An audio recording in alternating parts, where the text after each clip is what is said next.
Good morning, friends. Hi, I'm Zoro, the young marrieds pastor at Bayside's Adventure Church. And I want to share with you something very important this morning. In Matthew 22:37, Jesus said, "The first and the greatest commandment is to love the Lord your God with all your heart, mind, soul, and strength." But let me ask you something. How can you love someone unless you really know them, unless you've really invested and spent time with them? You see, my friends, Jesus is not a book. He's a person. And to have a relationship with him, you have to enter into that relationship in a personal way. Today, too many people are exchanging religion for relationship. In fact, there are many theologians that know the Bible forward and backward, but they don't know Jesus. And the bottom line is God created us to know him, not to know about him. Many of you out there are parents, and I'm a parent. We didn't have our children so they could know about us and read about us and know facts about us.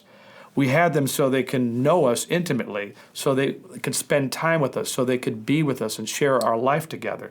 That's why God created us. In fact, everybody out there has a favorite person that you admire. It could be an actor, a musician, an athlete, a writer, a pastor, a chef. And I bet you know everything about that person. You've read everything. You've read their memoirs and their books, and you know everything about them. But knowing about somebody is different than actually knowing them. And as a musician, I've had the privilege and opportunity in my life to meet many of my idol musicians that I worshiped when I was a kid. And when I began friendships with them, it was clearly different than reading about them in a magazine. And it was so rewarding because to know that person and know who they really are and for them to know me is what life is all about. So God is calling you to know him.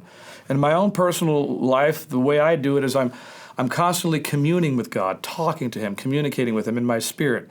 When I wake up in the morning, when I'm barely awake, I'm talking to him. Throughout the day, when I'm falling asleep, I'm talking to him. It's not a designated time, it's all the time. It's interaction. And I'm sharing with him my sins and my frustrations and my joys and my pains. And I'm sharing with him my life because that is why he created us. The Bible also says, that Jesus also said, "My sheep hear my voice, and they will not follow the voice of another." I know my wife's voice and can pick her voice out in a crowd of a bunch of women. Why? Because I've spent time listening to that voice for 24 years. If you lost your Bible and you were stuck on a desert island, you'd have to know Jesus personally, not the book about him. You got to know him. And so I'm all for reading the Bible and spent much of my life reading and studying the Bible. But he created you to know him as an individual. So remember, seek him with all of your heart, mind, soul, and strength, and enter into a personal relationship with him. That's where the real joy is, not just knowing about him. I'm Zoro, and I hope you have a great day.